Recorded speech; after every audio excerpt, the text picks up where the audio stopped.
menjadi 8.101 orang. Jumlah pengangguran semakin banyak karena pengangguran Jawa Barat. Sejumlah persoalan yang menjadi sorotan Presiden adalah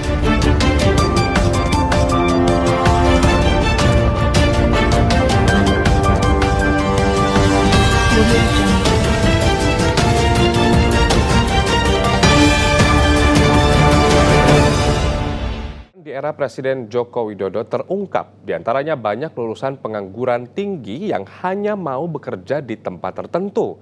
Hal lainnya banyak lulusan yang tidak memenuhi standar kualifikasi keterampilan yang ditetapkan dunia kerja.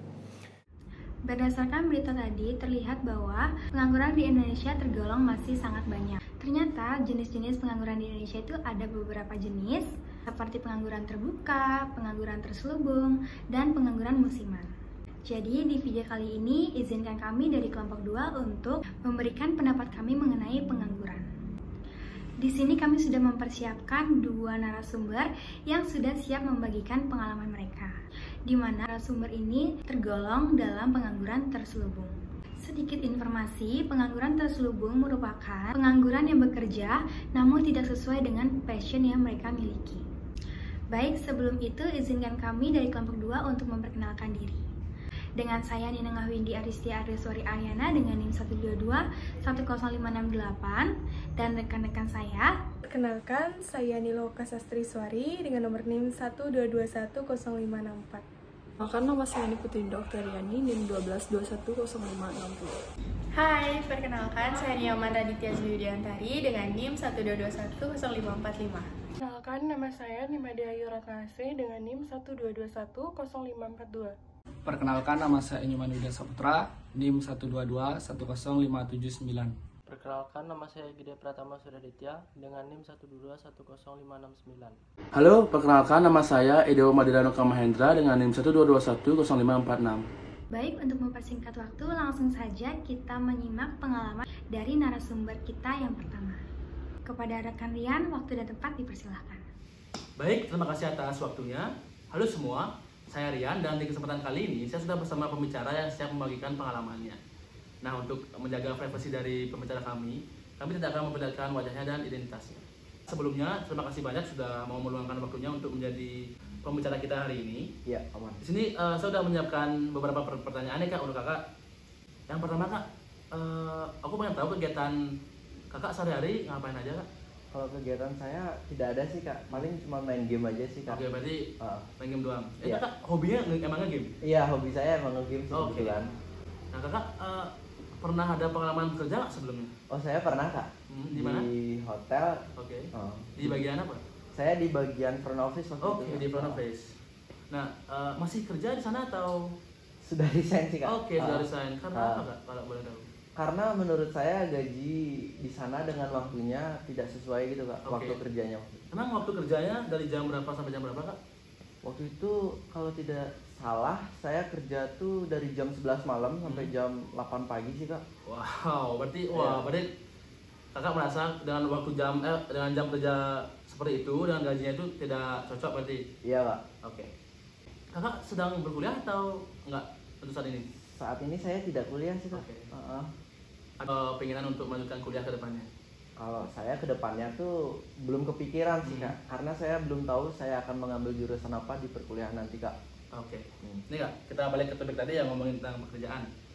Apabila nih Kak ada kesempatan untuk memilih bekerja kembali, Kakak pengen bekerja di bidang apa Kak dan alasannya? Kalau saya dari dulu ingin bekerja di bidang IT sih Kak. Oke. Soalnya saya dulu SMK ngambil jurusan IT sih Kak. Oke, berarti ada basic di bidang IT berarti Kak ya? Saya ada basic di situ. Oke. Nih kalau lagi nih ya, misalkan ada pilihan lagi nih untuk Kakak. Kakak bakal milih bekerja atau melanjutkan kuliah? Atau mungkin dua-duanya dijalanin secara berbarengan? Oh, kalau saya inginnya bekerja sambil kuliah sih Kak, agar pendidikan jalan dan pemasukan pun jalan. Oke. Berarti Kakak pengen kuliah iya, kerja juga iya gitu? Iya, seperti itu. Oke, baik deh. Itu sekian sharing session yang bisa kami sampaikan oleh pembicara kami hari ini. Saya kembalikan kepada Windy. Terima kasih. Nah, itu dia sharing session dari pembicara pertama kita. Di sini kami akan mencoba untuk menyampaikan pendapat kami, di mana kami akan menyampaikan argumentasi pro dan kontra dari hasil wawancara pembicara kami yang pertama. Baik, terima kasih atas waktunya. Di sini saya akan menyampaikan argumen pro dan kontra pada narasumber 1. Argumen pro pada narasumber 1 menyatakan, nah, jadi pilihan yang sangat tepat ya, karena memang benar memiliki hasil gaji yang tidak sesuai dengan jam kerja, itu dapat menyebabkan ketidakseimbangan dalam hidup dan kerja kita. Dan juga memilih untuk resign dapat memberi kesempatan untuk menyeimbangkan prioritas hidup dan kerja. Oke, selain itu dengan resign, beliau dapat menghabiskan lebih banyak waktunya untuk hobi, keluarga, dan kepentingan pribadi, serta memantapkan pilihan jenjang pendidikan selanjutnya.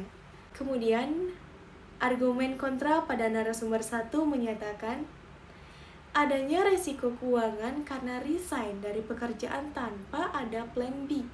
Nah, itu dapat mengakibatkan risiko keuangan dan kesulitan dalam menjalankan kebutuhan hidup dan biaya bulanan. Nah, selain itu, kita juga bakalan kesulitan nih mencari pekerjaan baru. Sehingga dalam situasi yang sulit di mana banyak pekerja yang dirumahkan atau kehilangan pekerjaan, mencari pekerjaan baru dapat menjadi lebih sangat sulit. Nah, jadi memilih untuk resign dapat meningkatkan kesulitan untuk mencari pekerjaan baru jika keadaannya memang tidak memungkinkan. Oke, sekian argumen pro dan kontra. Saya kembalikan kepada Windy. Terima kasih. Itu dia argumen yang dapat kami sampaikan. Selanjutnya kami ada pembicara kedua yang sudah siap memberikan pengalaman mereka kepada kami. Waktu dan tempat dipersilakan. Baik, terima kasih atas waktunya. Sebelumnya kenalkan, saya Tia. Di sini saya sudah bersama narasumber kita yang sudah bersedia untuk membagikan pengalaman beliau. Untuk menjaga privasi dan kenyamanan beliau, maka wajah dan nama beliau tidak akan kami tampilkan di video kali ini. Mungkin kita langsung saja ya. Halo Kak, gimana nih kabarnya? Baik. Sebelumnya saya mau ucapin terima kasih karena kakak sudah mau ingin membagikan pengalaman kakak kepada kami di sini. Mungkin saya langsung saja. Sekarang kakak lagi sibuk apa nih Kak? Sekarang sih masih sibuk kerja aja sih. Sibuk kerja nih Kak ya. Kalau boleh tahu pekerjaan kakak sekarang apakah sesuai sama passion kakak sebelumnya? Kebetulan tidak, karena sebelumnya passionnya itu di bidang kesehatan dan sekarang di bidang perhotelan, sangat berbeda. Ya. Berarti tidak sesuai passion kakak yang sudah kakak punya nih Kak? Iya. Kalau boleh tahu, apa alasan kakak mau bekerja di luar passion yang udah kakak punya? Alasannya itu kan kalau di bidang kesehatan itu harus ada profesinya, terus ada surat izin untuk prakteknya juga, jadi agak susah untuk bekerja di bidang kesehatan. Jadi saya memilih untuk di bidang ini karena mungkin masih bisa dipelajari tanpa harus bersekolah atau seperti itu. Kalau kakak dikasih pilihan nih, kakak mau bekerja sesuai dengan passion atau bekerja di luar passion kakak yang seperti sekarang ini? Kalau semuanya bagus sih di bidang kedua-duanya juga sama, cuman kalau disuruh milih bagusan bidang yang lebih baik saya pilih ini karena sekarang ya jadi lebih nyaman di sini. Kalau ada kesempatan nih Kak, kakak mau nggak bekerja sesuai dengan passion kakak sebelumnya? Kalau ada kesempatan, I will try it, but kalau misalnya sesuai, why not gitu kan? Jadi coba aja ya Kak ya, mau ada kesempatan. Kalau ada peluang, kakak mau bekerja di bidang apa dan apa alasannya? Kalau ada kesempatan, saya tidak memilih di bidang sebelumnya, jadi saya memilih bidang bisnis. Jadi di sana mungkin ketemu passion baru aja sih. Jadi bisa ketemu banyak orang, terus bisa belajar hal-hal yang baru juga. Berarti bisa sekalian nambah relasi Kak ya? Sekali. Terakhir nih Kak, kakak senang nggak sama pekerjaan kakak yang sekarang? Kebetulan senang banget karena di pekerjaan sekarang itu bisa banyak belajar hal baru, jadi explore lebih lagi. Oke nih Kak, karena udah nggak ada pertanyaan lagi, saya sekali lagi mau ucapin makasih karena kakak udah bersedia untuk menjawab beberapa pertanyaan tadi. My pleasure. Terima kasih Kak. Baik, mungkin sekian sharing session kita pada kali ini. Selanjutnya saya akan kembalikan kepada Windy. Terima kasih. Baik, di sini juga kami menyiapkan beberapa argumentasi pro dan kontra berdasarkan jawaban-jawaban dari narasumber kami yang kedua. Kepada rekan Ratna, waktu dan tempat dipersilakan. Baik, terima kasih. Di sini saya akan menyampaikan argumen pro dan argumen kontra dari narasumber 2. Sebelumnya, saya akan menyampaikan bahwa narasumber 2 lebih memilih bekerja di luar fashion ketimbang dalam fashionnya. Nah, di sini saya akan menyampaikan pendapat pro tentang pendapat tersebut. Yang pertama, karena dipengaruhi oleh stabilitas keuangan, di mana sebelumnya narasumber kedua telah menyampaikan bahwa fashionnya yaitu pada bidang kesehatan, tetapi lebih memilih bekerja di perhotelan karena ketika kita ingin membuka sebuah praktek, maka memerlukan profesi dan surat izin, di mana ketika kita melanjutkan pendidikan ke bidang profesi dan mendapatkan surat izin, tentunya ada biaya tambahan yang dikeluarkan serta waktu yang cukup lama.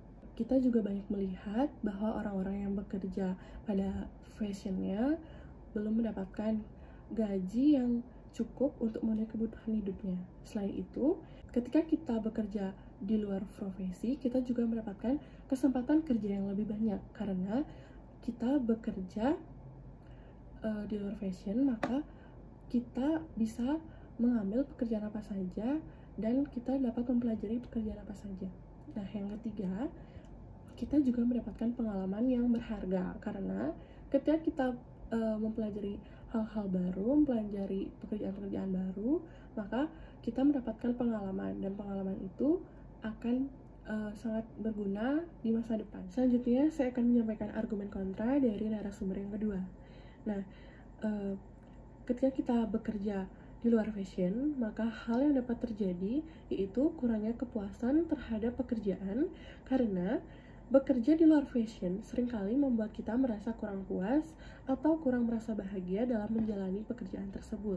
Ataupun kita merasa seperti tidak melakukan hal yang kita cintai sehingga hal tersebut nantinya akan mempengaruhi motivasi dalam bekerja. Sekian yang dapat saya sampaikan. Selanjutnya akan saya kembalikan ke Windy. Terima kasih. Baik, itulah tadi hasil sharing session dari kedua pembicara kami. Izinkan saya menyampaikan kesimpulan dari hasil kedua wawancara tadi. Berdasarkan jawaban dari narasumber dan argumentasi pro kontra yang sudah dijelaskan tadi, dapat disimpulkan bahwa pengangguran yang ada di Indonesia bisa disebabkan oleh beberapa faktor. Di antaranya, bekerja tidak sesuai passion dan pendapatan yang tidak sesuai dengan pekerjaan mereka atau keterbatasan skill dan pendidikan. Namun, pengangguran di Indonesia dapat diatasi dengan cara pelatihan kerja, meningkatkan pendidikan, dan motivasi dalam diri. Demikian kesimpulan yang bisa saya sampaikan dan berakhir juga video kami kali ini. Terima kasih atas waktu dan perhatiannya. Sampai jumpa di lain kesempatan.